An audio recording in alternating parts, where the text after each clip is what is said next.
Seny Mayulu est effectivement l'un des talents les plus prometteurs du Paris Saint-Germain, et sa montée en puissance est suivie de très près, particulièrement en République démocratique du Congo en raison de ses racines. Voici ce qu'il faut savoir sur lui. 1. Profil et origine. Naissance, né le 17 mai 2006 au Blanc-Mesnil, France. Origine, il est d'origine congolaise, RDC, par ses parents. Il est d'ailleurs le frère cadet de Fally Mayulu, qui évolue également au niveau professionnel, au FC Arouca au Portugal, après un passage au Rapid Vienne. Poste, milieu offensif ou milieu relayeur, connu pour sa polyvalence, sa vision de jeu et sa qualité technique des deux pieds. 2. Parcours au PSG, le Titi parisien. Formation. Pur produit du centre de formation du PSG qu'il a rejoint en 2020.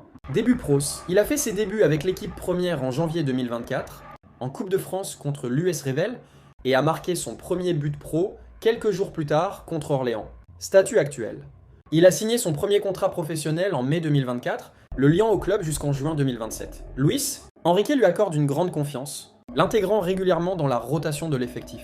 Dritz, Situation internationale, France vs RDC. C'est le point qui intéresse beaucoup de supporters congolais. Équipe de jeunes, il a représenté la France dans les catégories U18, U19 et plus récemment avec les Espoirs U21 en octobre 2025. Choix de sélection. Tant qu'il n'a pas joué de match officiel avec l'équipe de France A, il reste éligible pour les léopards de la RDC, la fédération congolaise, FECOFA, suit son dossier de prêt, même si le joueur semble pour l'instant privilégier son ascension avec les sélections de jeunes françaises. 4. Palmarès et évolution au 5 avril 2026. À seulement 19 ans, il possède déjà un palmarès impressionnant avec le PSG. Ligue des Champions, vainqueur en 2025. Ligue 1, champion de France 2024-2025.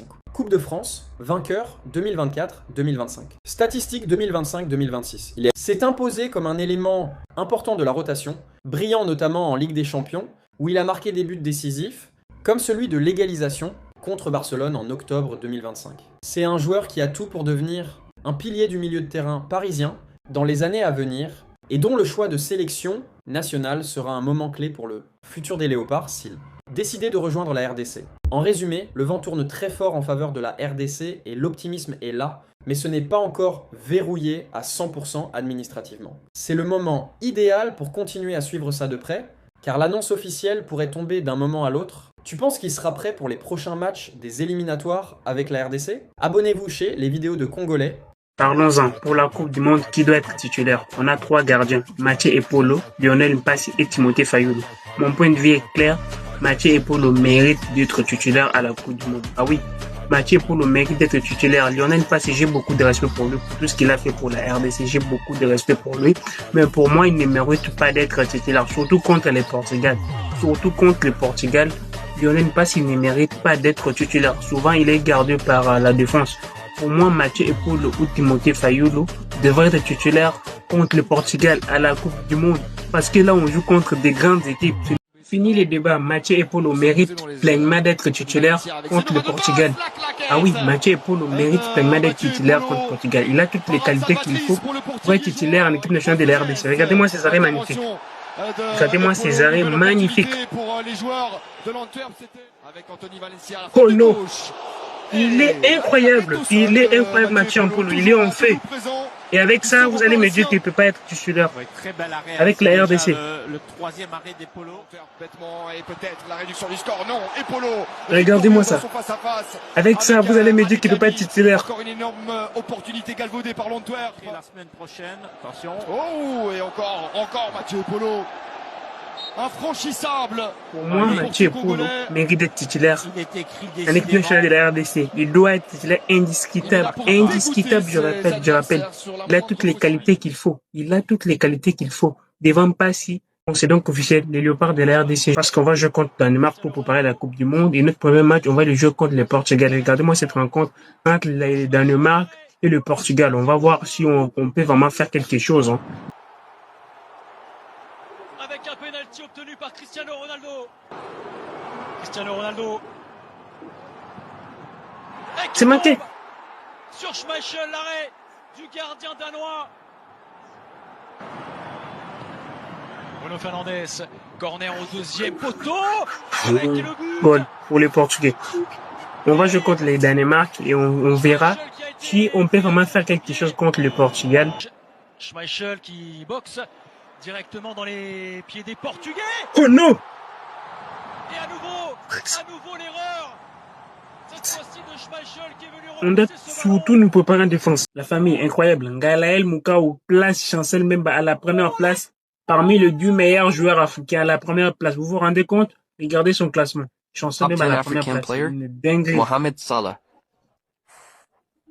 5, Didier Drogba, 3, Sadio Mané, 4, Yaya Touré, 6, Riyad Mahrez, 7, Samuel Eto'o, 2, JJ Okocha, 8. Ashraf Hakimi. Ah. 10. What? Hakimi Chancellor deuxième. Mbemba, Ah, très bien, très bien, très bien. Chancel à la Aboubakar. première place, les gars. Là, il me manque 8, je crois, si je ne me trompe pas. 8 alors. Bonjour, Janovic. Merci pour l'opportunité. Je voudrais être très clair dès le départ. Ce qui se passe autour de cette élection n'est pas du tout normal. Et ce n'est pas une question personnelle, c'est une question de respect des règles. Tous les éléments exigés ont été déposés dans les délais. Le recours que nous avons introduit le démontre clairement avec des preuves formelles. Nous avons déposé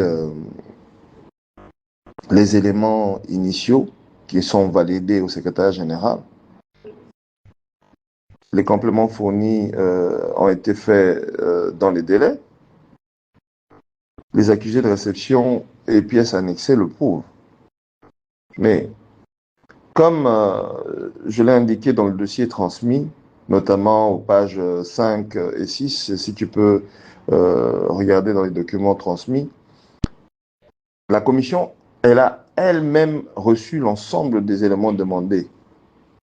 Nous avons reçu un coup de fil le 24 et le 29, tous les dossiers étaient rentrés avec accusé de réception. Donc la question n'est vraiment pas administrative du tout.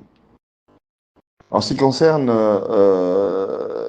ce que la loi prévoit clairement, c'est que lorsque un certificat de nationalité est en cours de délivrance, le récépissé officiel fait foi. Et donc vous connaissez la file d'attente et tout. Mais bon, qu'à cela ne tienne, et dans mon cas, la procédure était en cours, les preuves de dépôt existent, les justifications ont été fournies. Donc il faut rappeler que mon engagement au service de la République est connu et c'est traçable. Ce qui veut dire que ma nationalité ne peut pas être mise en doute. Et les pièces transmises le prouvent. Il faut qu'on soit sérieux. Il n'y a aucune ambiguïté dans mon dossier. Mais le débat réel, ce n'est pas Mayaka. Le débat, c'est que est-ce que on respecte les règles du jeu ou est-ce que on les adapte selon les intérêts? Je vais essayer de parler de l'article 37 parce que c'est cet article de statut de la FECOFA pose problème. C'est-à-dire que cet article garantit que les candidats connaissent le football congolais. On parle bien du football congolais et pas du football au niveau international. Qu'ils aient une expérience réelle dans la gestion locale. Ce n'est pas un détail, mais c'est une barrière de crédibilité. Alors, nous constatons qu'il y a une volonté manifeste d'écarter des candidats dont les dossiers sont conformes, pendant que certains profils ne répondent pas aux critères et ils cherchent à forcer le passage. Et soyons honnêtes, le football congolais a souffert de ces pratiques. Et aujourd'hui, on sait tous qu'avant, les gens cherchaient à contourner les règles par influence, par trafic d'influence, par pression ou des moyens détournés. Aujourd'hui, nous n'allons pas permettre que cela passe. Donc, on ne peut pas ne jamais avoir dirigé le football en RDC, ne pas répondre aux critères et ensuite vouloir modifier ou interpréter les textes pour se rendre éligible. Ce serait une dérive grave. Donc c'est pour ça que aujourd'hui, c'est vraiment un très mauvais signal envoyé à la FIFA, à la CAF et à tout le football congolais. Donc moi je pense que nous allons rester calmes, nous allons être respectueux des institutions, mais nous sommes fermes, nous irons jusqu'au bout pour faire respecter les règles. Le recours est clair, les pièces existent, les détails ont été respectés, la procédure comporte vraiment des irrégularités et on en appelle à la conscience de ceux qui dirigent le comité électoral, la commission électorale, pardon. Ce que nous défendons ici aujourd'hui, ce n'est pas seulement une place dans une élection. C'est la crédibilité du processus, l'égalité entre les candidats et l'avenir du football congolais. Donc pour ma part, si on commence à contourner les règles au départ, alors on ne pourra jamais construire un football sérieux. Et nous disons simplement, respectons les textes, respectons les règles, respectons